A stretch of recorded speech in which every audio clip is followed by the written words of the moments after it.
Hello welcome back to my channel. അപ്പോൾ ഇന്നും നമ്മളൊരു ഡേ ഇൻ മൈ ലൈഫായിട്ടാണ് വന്നിട്ടുള്ളത്.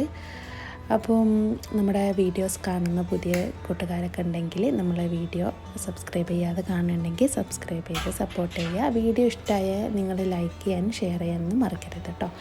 അപ്പോൾ ഇതാ രാവിലെ എണീറ്റ പാടെ കിച്ചണിൽ വന്നേക്കാണ്. അപ്പോൾ ഇന്ന് പതിവ് പോലെ ജോലിക്ക് പോകേണ്ട ഒരു ദിവസമാണ് കേട്ടോ. അപ്പോൾ ഞാൻ തലേന്ന് ഇപ്പോൾ കുറേ കാലങ്ങൾക്ക് ശേഷം കേട്ടോ വെള്ളപ്പം ഉണ്ടാക്കുന്നത്. നാട്ടിൽ നിന്ന് പോയി വന്നതിന് ശേഷം നമ്മൾ ഈ ഒരു വ്ളോഗിൽ ആരും വെള്ളപ്പം കണ്ടിട്ടുണ്ടാവില്ല, കഴിഞ്ഞ കുറേ മുന്നത്തെ വ്ളോഗിൽ. അപ്പോൾ നാട്ടിൽ പോയി വന്നതിന് ശേഷം അതാ ഞാൻ ഇങ്ങനെ വെള്ളപ്പം ഉണ്ടാക്കാമെന്ന് കരുതി. അപ്പം അരിയും ഉഴുന്നൊക്കെ തലേന്ന് അരച്ച് വെച്ചിരുന്നു കേട്ടോ. അപ്പോൾ അത് നന്നായിട്ട് പൊങ്ങി വന്നിട്ടുണ്ട്. ഇനി ഇത് നന്നായിട്ടൊന്ന് മിക്സ് ചെയ്ത് വേണം. പിന്നെ ഇതിലോട്ട് നല്ലൊരു ചട്ടിനി ആക്കി എടുക്കുന്നുണ്ട്. അതുപോലെ തന്നെ ടൊമാറ്റോ ചട്ടിനി ഇല്ലേ, തക്കാളി ചട്ടിനി കൂടി ആക്കി എടുക്കുന്നുണ്ട്. പിന്നെ നമ്മൾ പച്ച തേങ്ങനോട് വെച്ച ചട്ടിനി ഇല്ലേ, അത് കൂടി ആക്കി എടുക്കുന്നുണ്ട് കേട്ടോ. അപ്പോൾ ഫ്രിഡ്ജിൽ നിന്ന് ആവശ്യമുള്ള സാധനങ്ങളൊക്കെ പുറത്തെടുത്ത് വെക്കുകയാണ്. പിന്നെ അതാ ഗ്യാസ് എന്നും കിടക്കുമ്പോൾ അങ്ങനെ ഓഫാക്കിയിട്ടു കേട്ടോ. അപ്പം രാവിലെ എണീറ്റപാടെ ഗ്യാസൊക്കെ ഒന്ന് ഓണാക്കി ദോശയും ചട്ടിനി ചായക്കിലൊക്കെ വെള്ളം അവിടെ വെച്ചിട്ടുണ്ട് കേട്ടോ. അപ്പോൾ ഈ ചട്ടിനിക്കുള്ള തേങ്ങയൊക്കെ ഒന്ന് അരച്ചെടുക്കുകയാണ്. അപ്പോഴാണ് കേട്ടോ നമ്മൾ കരിവേപ്പും മല്ലിയിലൊന്നും ഇല്ലല്ലോ, നാട്ടിൽ നിന്ന് വന്ന പാടയല്ല. അപ്പോൾ അതാ ഇവിടെ എല്ലാം കരിവേപ്പിൻ്റെ ഇലയിൽ നിന്ന് 2 ഇല നുള്ളുന്നുണ്ട്. അതുപോലെ സാധാ നാടൻ മല്ലിയില്ലേ, അതിവിടെ ഞാൻ നട്ടിട്ടുണ്ടായിരുന്നു കേട്ടോ. അതിൽ നിന്നൊരു ഇലയും എടുത്തിട്ടുണ്ട്. പിന്നെ അതാ പപ്പായ നാട്ടിൽ വന്നതിന് ശേഷം അതാ ഒന്ന് മഞ്ഞ കളറായിട്ടുണ്ട്. അതൊക്കെ ഒന്ന് ഹസ്ബൻഡിനോട് പറിച്ചെടുക്കാൻ പറയായിരുന്നു. ഒക്കെ അതായി. ഇനി ഇതാ ഞാൻ ചട്ടിനി ഉണ്ടാക്കാൻ പോവാണ്. സാധാ നമ്മൾ തേങ്ങ, മല്ലിയില, കരിവേപ്പില, പച്ചമുളക്, പിന്നെ ഞാൻ ഒരല്ലി വെളുത്തുള്ളി ഇടും കേട്ടോ. ഇതുകൂടി ഇട്ട് വെള്ളം പാർന്നൊന്ന് മിക്സിയിൽ അടിച്ചെടുക്കുക. ഈ ഒരു ദോശയും ചട്ടിനി കാണുന്ന സമയത്ത് നല്ലൊരു സുഖാട്ടോ. അന്ന് നമുക്ക് നേരത്തെ തന്നെ എല്ലാ ബ്രേക്ക്ഫാസ്റ്റും കാര്യങ്ങളൊക്കെ ആക്കിയെടുക്കാൻ പറ്റും. കാരണം മാവ് ഓൾറെഡി ഉണ്ടല്ലോ, പിന്നെ ചട്ടിനി പെട്ടെന്ന് ആക്കാമല്ലോ. അപ്പോൾ അന്ന് നല്ല സുഖാട്ടോ. സത്യം പറഞ്ഞാൽ ഒരു തിരക്ക് ഹറിബറി ഇല്ലാത്തൊരു ദിവസമാണ് കേട്ടോ. അപ്പോൾ അതാ ചട്ടിനിയൊക്കെ അതാ മിക്സിയിൽ അരച്ചെടുക്കുന്നുണ്ട്. പിന്നെ അതാ കുറേ പാത്രങ്ങൾ കഴുകി വെച്ചിട്ടുണ്ടല്ലോ, അതൊക്കെ ഒന്ന് ഞാൻ അതായത് സ്ഥലത്ത് മാറ്റി വെക്കാം കേട്ടോ. എന്നാലേ ഇന്ന് രാവിലത്തെ കഴിക്കുന്ന പാത്രങ്ങളൊക്കെ അതിലേക്ക് മാറ്റി വെക്കാൻ കഴിയുള്ളൂ. ഇനി ദോശ ചുടാൻ പോവാണ്. അതുപോലെ ചട്ടിനി വറവിട്ടെടുക്കാനായിട്ട് ഞാനൊരു ചട്ടി വെച്ചിട്ടുണ്ട്. സാധാ കടുകും കരിവേപ്പിൻ്റെ ഇല ഇട്ടിട്ട് ഒന്ന് ചട്ടിനി വറവിട്ടെടുക്കുന്നുണ്ട്. ദോശ നന്നായിട്ട് ചട്ടി ചൂടായി വരുമ്പോൾ ഇച്ചിരി വെള്ളം ഒന്ന് മുകളിൽ തടവി കൊടുക്കാം കേട്ടോ. അപ്പം നന്നായിട്ട് കിട്ടും ദോശ. അപ്പോൾ ഇതിലേക്ക് ഞാൻ എടുത്തത്, നമുക്ക് 2 പേരുണ്ടായതുകൊണ്ട് കുറച്ച് പച്ചരിയും അതുപോലെ ഒരു 3-4 ടീസ്പൂണ്, ആ പച്ചരിക്ക് അനുസരിച്ചില്ല 3-4 ടീസ്പൂണ് ഉഴുന്ന്, പിന്നെ ഉലുവ ഒക്കെ ഒന്ന് വെള്ളത്തിലിട്ട് വെച്ചിരുന്നു കേട്ടോ. എന്നിട്ട് ഈ ഉഴുന്നിൻ്റെ വെള്ളം കൊണ്ട് തന്നെയാണ് നമ്മൾ കഴുകി നന്നാക്കിയതിന് ശേഷമാണ് വെള്ളത്തിലിട്ട് വെക്കണം ഉഴുന്നത്. എന്നിട്ട് ആ ഉഴുന്ന് വെള്ളത്തോട് കൂടി തന്നെ അടിക്കണം. പിന്നെ ചോറ് അല്ലേ, വെറും ചോറ് ഇച്ചിരി എടുക്കുക. ചോറില്ലെങ്കിൽ അവിലെടുത്താലും മതി കേട്ടോ. അതും പിന്നെ അടിക്കുന്ന സമയത്ത് ഞാൻ ഒരു ചെറിയുള്ളി ഇല്ലേ, അത് ഇട്ടിട്ടുണ്ട്. പിന്നെ ഇതിൻ്റെ റെസിപ്പി വേണമെങ്കിൽ നിങ്ങൾ പറഞ്ഞാൽ മതി, ഞാൻ വേണം ചെയ്യാം കേട്ടോ.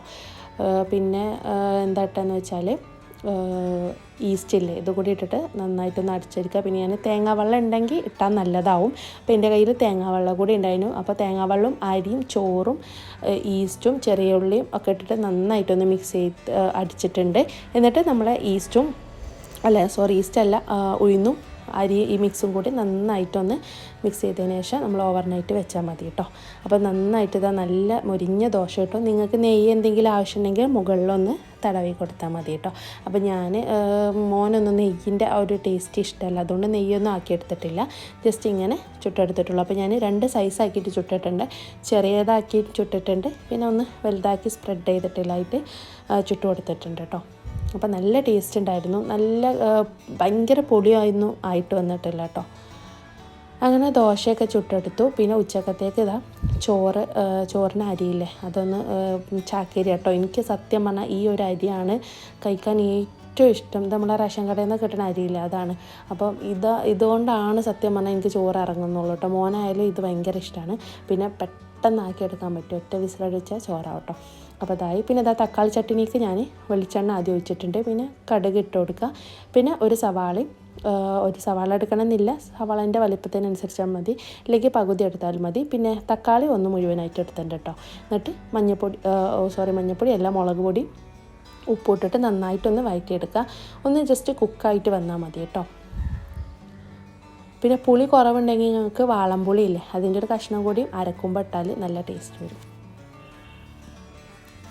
അങ്ങനെ ഇതാ ചോറ് അവിടെ ആവുന്നുണ്ട്. ദോശയൊക്കെ ഓരോന്നോരോന്നായിട്ട് ഇങ്ങനെ ചുട്ടെടുക്കുന്നുണ്ട്. ഇത് ചെറിയ സൈസാണ് കേട്ടോ. അങ്ങനെ നമ്മളെ തക്കാളി ഉള്ളിയൊക്കെ ഒന്ന് കുക്കായി വന്നിട്ടുണ്ട്. ഇനി ഇതാ ഞാനിത് മിക്സിയിലിട്ടൊന്ന് അരച്ചെടുക്കുകയാണ്. ജസ്റ്റ് ഒന്ന് ക്രഷ് ചെയ്ത് കിട്ടിയാൽ മതി കേട്ടോ. അപ്പോൾ ഇതാ ഇങ്ങനെ ക്രഷ് ചെയ്ത് കിട്ടി. ഇനി അതിലേക്ക് നല്ലൊരു പാൽ ചായ കൂടി ആക്കിയെടുക്കുന്നുണ്ട്. അപ്പോൾ ഇന്നത്തെ ബ്രേക്ക്ഫാസ്റ്റ് കഴിക്കാൻ പോവാണ് കേട്ടോ. നല്ല ചട്ടിനി ഉണ്ട്, തക്കാളി ചട്ടിനി ഉണ്ട്, ദോശ, പാൽ ചായ. അപ്പോൾ ഇതൊക്കെ കഴിഞ്ഞിട്ട് വേണം ഇനി ഡ്യൂട്ടിക്ക് പോകണം കേട്ടോ. അപ്പോൾ ചോറക്ക് കറിയൊന്നും ആക്കി എടുത്തിട്ടില്ല. തക്കാളി ചട്ടിനി ഉണ്ടെങ്കിൽ അത് തന്നെ എടുക്കാമെന്ന് കരുതി. പിന്നെ അച്ചാറും തൈരൊക്കെ ഉണ്ട് കേട്ടോ. പിന്നെ വന്നിട്ട് മുട്ട എന്തെങ്കിലും പൊരിക്കണം. അപ്പോൾ നാട്ടിൽ നിന്ന് വന്നുകൊണ്ട് തന്നെ ചിക്കനും മീനൊന്നും അങ്ങനെ വാങ്ങാൻ തുടങ്ങിയില്ല കേട്ടോ. അപ്പം ബീഫ് അന്നേരം തന്നെ പിറ്റേന്ന് കഴിഞ്ഞല്ലോ. പിന്നെ ഇതാ നമ്മൾ ബ്രേക്ക്ഫാസ്റ്റ് കഴിഞ്ഞ് ഇനി ജോലിക്ക് പോവാണ്. ജോലിക്ക് പോയി വന്നിട്ട് കാണാം. അങ്ങനെ ഇതാ ജോലിയൊക്കെ കഴിഞ്ഞ് വീട്ടിലെത്തിയിട്ടുണ്ട് കേട്ടോ. അപ്പം ഇത് നമ്മുടെ ഹോസ്പിറ്റലിൻ്റെ അടുത്തുള്ളൊരു ചേച്ചി എനിക്ക് തന്നതാണ്. അപ്പോൾ ജോലി കഴിഞ്ഞ് വരുമ്പോൾ അതിൽ വരാൻ പറഞ്ഞിരുന്നു. അപ്പോൾ ഇതാ നല്ല നാടൻ ഏത്തപ്പഴമല്ലേ, ഏത്തപ്പഴം ഉണ്ട്, പിന്നെന്താ വാഴച്ചുണ്ടുണ്ട്, പാവയ്ക്കുണ്ട്, പിന്നെ പാളയംകോടൻ പഴം ഉണ്ട് കേട്ടോ. പിന്നെ കുമ്പളല്ലേ, കുമ്പളം ഒക്കെ ഇവർ ഇവിടെ അവരെ വീട്ടിൽ കൃഷി ചെയ്ത സാധനങ്ങൾ തന്നെയാണ് കേട്ടോ. അപ്പം അങ്ങനെ ചേച്ചി തന്ന് വിട്ടതായിരുന്നു. അപ്പോൾ അതൊന്ന് നിങ്ങളായിട്ട് കാണിക്കാമെന്ന് കരുതി. പിന്നെ ഇതാ അങ്ങനെ ചോറും ഭക്ഷണമൊക്കെ കഴിച്ച് കഴിഞ്ഞ് നമ്മളൊന്ന് കടന്ന് വൈകിട്ടൊന്ന് പുറത്തിറങ്ങാം കേട്ടോ. ഈ വൈകിട്ട് ഇറങ്ങിയില്ലെങ്കിൽ എന്നും ഞാൻ ഇറങ്ങൂല. മോൻ എന്തായാലും ഒന്ന് മുറ്റത്തോട്ടോ അല്ലെങ്കിൽ ഗ്രൗണ്ടിലോട്ടോ പോകും. അപ്പോൾ ഇടയ്ക്ക് ഞാനും അവരുടെ കൂടെ ഒന്ന് ജസ്റ്റ് കറങ്ങി വരും. അപ്പോൾ ഇതാ നമ്മൾ ഒന്ന് വെറുതെ അങ്ങാടിയിലൊന്ന് കറങ്ങാൻ പോയിരുന്നു. അപ്പോൾ അവന് കടലൊക്കെ ഭയങ്കര ഇഷ്ടം കേട്ടോ. അപ്പോൾ നമ്മൾ കടല, നല്ല ചൂട് കടല ഉണ്ടായിരുന്നു, അത് വാങ്ങി. അതുപോലെ തന്നെ അവിടെ ഇങ്ങനെ മറ്റേ നമ്മൾ എണ്ണക്കടികളില്ലേ അതും ഉണ്ടായിരുന്നു കേട്ടോ. അപ്പോൾ അത് വടയും അതിൻ്റെ കൂടെ മയോണൈസും കിട്ടും കേട്ടോ. അപ്പോൾ എപ്പോഴൊന്നും ഇങ്ങനെ കഴിക്കലില്ല കേട്ടോ. ഇടയ്ക്കൊന്ന് ഇങ്ങനെ ഇറങ്ങുമ്പോൾ ജസ്റ്റ് കാണുമ്പോൾ വാങ്ങലുള്ളൂ. അത് എന്നും ഇറങ്ങുമ്പോഴും വാങ്ങുമൊന്നുമില്ല കേട്ടോ. കഴിക്കാൻ ഒന്ന് തോന്നുകയാണെങ്കിൽ അന്നേരം വാങ്ങുള്ളൂ. എന്നും കഴിക്കണം നല്ലതല്ല. അപ്പോൾ അത് വാങ്ങിയിട്ടുണ്ട്. പിന്നെ കുറച്ച് മീൻ വാങ്ങിയിട്ടുണ്ട് കേട്ടോ. ഈ മീനിൻ്റെ കാര്യം പറയുകയാണെങ്കിൽ ഇതിൻ്റെ പേര് വറ്റാന്നാണ്. നമ്മളെ നാട്ടിൽ എന്താ പറയുന്നത് എനിക്കറിയില്ല. അപ്പം ഇത് സത്യം പറഞ്ഞാൽ എങ്ങനെ മുറിക്കൽ എനിക്കറിയില്ല കേട്ടോ. എന്നിട്ട് ഞാനിതാ ഒരു വിധത്തിൽ ഒക്കെ മുറിക്കാൻ നോക്കുന്നുണ്ട്. അപ്പം അതിൻ്റെ ഇടയിൽ മഗ്‌രിബ് നിസ്കാരം കഴിഞ്ഞതിന് ശേഷമാണ് പിന്നെ മീനിൻ്റെ പരിപാടിയിലോട്ട് വന്നത്. അപ്പോൾ ഈ വറ്റ മീൻ എങ്ങനെ മുറിക്കലെന്ന് എനിക്കറിയില്ല. ഞാൻ നാട്ടിൽ നിന്നാണെങ്കിലും ഈ ഒരു മീൻ ഇതുവരെ മുറിച്ചിട്ടില്ല കേട്ടോ. അപ്പോൾ എനിക്കറിയില്ല. അപ്പോൾ ഞാൻ ജസ്റ്റ് ഭയങ്കര കട്ട് ഇതിൻ്റെ തോല് ഞാൻ എങ്ങനെയോ ഒരു വിധത്തിൽ ഇത് മുറിച്ചെടുത്തു ഒരു 2-3 കഷ്ണത ചോറിലിട്ടായിട്ട് രാത്രിക്കൊക്കെ പൊരിച്ചെടുക്കുകയാണ് കേട്ടോ. ബാക്കിയില്ല ഞാനിങ്ങനെ മസാല പുരട്ടിയിട്ട് ഫ്രിഡ്ജിൽ വെക്കുകയാണ്. അപ്പം അതിന് ശേഷമാണ് ഉമ്മാനെ വിളിച്ച് രാത്രി ഇങ്ങനെ വിളിക്കുമല്ലോ. അപ്പോൾ ഉമ്മ പറഞ്ഞു അപ്പോൾ എന്താണെന്ന് കഴിക്കാനെന്നൊക്കെ ചോദിച്ചപ്പോൾ ഞാൻ പറഞ്ഞു മീൻ വാങ്ങിച്ചു, വറ്റയാണ്, ഇത് ഭയങ്കര കട്ടി, ഇതിൻ്റെ തോല് എനിക്ക് നന്നാക്കാനൊന്നും പറ്റുന്നില്ല പറഞ്ഞു. അപ്പോൾ ഉമ്മ പറഞ്ഞു അതിന്മേൽ ഒരു മുള്ളുണ്ടെങ്കിൽ അത് ഇങ്ങനെ ചെത്തി കളയണം, എന്നിട്ടേ അത് പറ്റുള്ളൂ, ഇപ്പോൾ തൽക്കാലം തോല് കഴിക്കാണ്ട ഉള്ളിലത്തെ കഴിച്ചാൽ മതി എന്ന് പറഞ്ഞു കേട്ടോ. അങ്ങനെ ഇത് ഞങ്ങൾ ഉള്ളിലത്തെ സാധനം മാത്രമേ കഴിച്ചുള്ളൂ കേട്ടോ. കാമ്പ് തോല് നമുക്ക് കഴിക്കാൻ പറ്റൂല. അപ്പോൾ അതൊക്കെ അങ്ങനെ ആയി നിന്നു. പിന്നെ രാത്രി ഈ മോൻ്റെ ഭയങ്കര കരച്ചിൽ, മുന്തിരി വേണം, മുന്തിരി ഗ്രേപ്സ് എന്നട്ടോ പറഞ്ഞു. അത് വേണമെന്ന് പറഞ്ഞ് ഭയങ്കര കരച്ചിലായപ്പം അവനെയും കൊണ്ട് മുന്തിരി വാങ്ങിക്കാനൊന്ന് ഇറങ്ങിയതാണ് കേട്ടോ. അപ്പോൾ അത് വാങ്ങി. അതുപോലെ തന്നെ രാവിലത്തേക്ക് പഴം ഉണ്ടല്ലോ, അപ്പോൾ പുട്ടാക്കി എടുക്കാൻ നിർത്തി. സാധനങ്ങളൊന്നും ട്രെയിനിൽ വന്നുകൊണ്ട് തന്നെ നാട്ടിൽ നിന്ന് കൊണ്ടുവന്നില്ല കേട്ടോ. അപ്പോൾ പുട്ടുപൊടിയൊക്കെ വാങ്ങി, അത് കഴിഞ്ഞിരുന്നു. അപ്പോൾ മുന്തിരിയൊക്കെ കൊടുത്തു അവന്. പിന്നെ ക്രിസ്മസിൻ്റെ 2 ദിവസം മുന്നത്തെ വ്ളോഗാണ് കേട്ടോ ഇത്. അപ്പം പിറ്റേന്ന് ഞാൻ എന്ത് ചെയ്തു, ഈ മീൻ മൊത്തം തോല് ചെത്തി കളഞ്ഞിട്ടാണ് കാമ്പ് മാത്രം എടുത്തിട്ട് പൊരിച്ചു. അപ്പം അങ്ങനെയൊക്കെ ആയിരുന്നു ഇന്നത്തെ ഒരു ദിവസം. ഇതുപോലെ അങ്ങ് കഴിഞ്ഞു കേട്ടോ. അപ്പോൾ എല്ലാവർക്കും വീഡിയോ ഇഷ്ടമായെന്ന് കരുതുന്നു.